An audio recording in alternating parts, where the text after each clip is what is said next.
Bienvenue.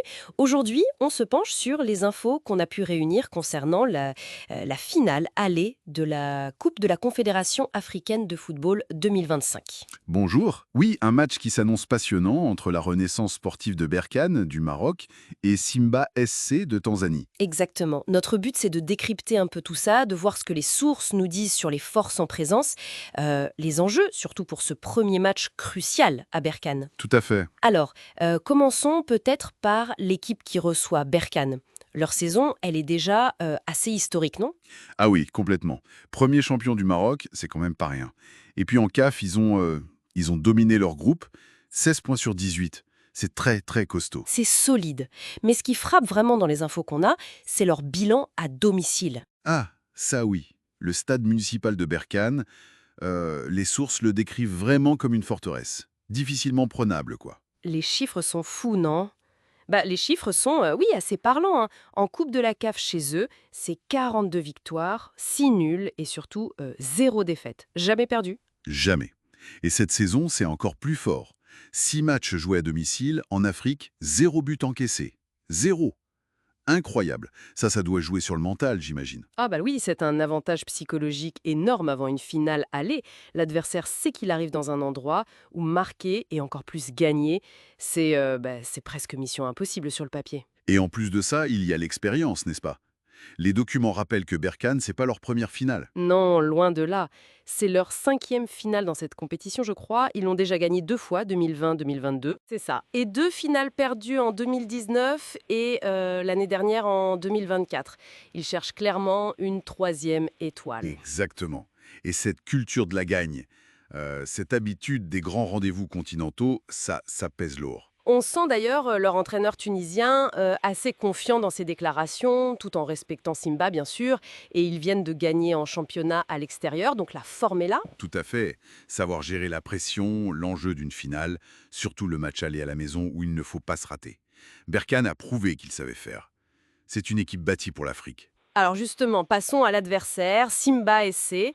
Là, le contexte est complètement différent pour eux, si on en croit les sources. Ah oui, c'est le jour et la nuit. Pour Simba, c'est historique. C'est leur toute première finale de Coupe de la Cave. La motivation doit être incroyable. Bah oui, on imagine l'effervescence. Ils ont fait un bon parcours aussi, hein. Premier de leur groupe avec 13 points. Ils ont sorti Stellenbosch en demi-finale. Donc on a un peu le duel classique, hein. L'expérience d'un côté et puis la ferveur de la première fois de l'autre. C'est tout à fait ça. Et pour montrer l'importance de l'événement pour Simba et la Tanzanie, les sources mentionnent que la présidente tanzanienne elle-même a affrété un vol spécial pour l'équipe. Ah oui, quand même, hein. Ça montre bien l'engouement national derrière le club. Ils viennent pas juste pour participer, c'est clair. Un point intéressant aussi qui ressort, c'est que les deux clubs se sont déjà joués il n'y a pas si longtemps, en 2021-22. Oui, exact.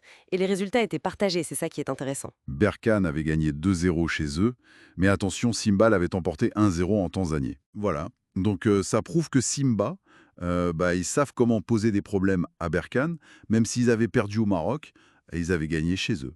Ils sont pas totalement démunis. Donc même si Berkane part favori à domicile avec cette forteresse, l'histoire récente montre que c'est pas joué d'avance. Et Simba aussi, ils ont gagné leur dernier match de championnat à l'extérieur. C'est ça. Le gros défi pour Simba, ça va être de réussir là où personne n'a réussi cette saison en Afrique, marquer à Berkane. Et idéalement, ne pas perdre ou perdre par un petit score. Un but à l'extérieur changerait tout pour le retour. Complètement. Donc oui, les analyses donnent logiquement un avantage à Berkane pour ce match aller, vu leur bilan à domicile, mais la détermination de Simba, leur statut d'outsider historique, faut pas sous-estimer ça. Donc si on résume un peu ce que nous disent nos sources, d'un côté on a Berkane, sa citadelle quasi imprenable, son expérience africaine, la quête d'une troisième coupe, Mhm. et de l'autre, Simba SC, avec l'enthousiasme fou de cette première finale et tout un pays derrière eux. C'est ça. Un vrai choc tactique, c'est sûr. Mais aussi beaucoup d'émotions et de mental en jeu. Absolument. Et d'ailleurs, au-delà du résultat de ce match aller, il y a une question intéressante qui se pose, je trouve, concernant Simba. Ah oui. Ben, peu importe le résultat final, que se passe-t-il après? Comment est-ce que cette expérience, cette première finale, qu'elle soit gagnée ou perdue, va influencer leurs ambitions futures sur le continent?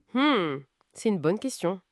Est-ce que le simple fait d'être arrivé là, c'est déjà une étape énorme pour eux? Voilà. Est-ce que ça peut être un déclic pour le club, pour le foot tanzanien en général, même sans soulever le trophée. C'est une réflexion qui va un peu plus loin que le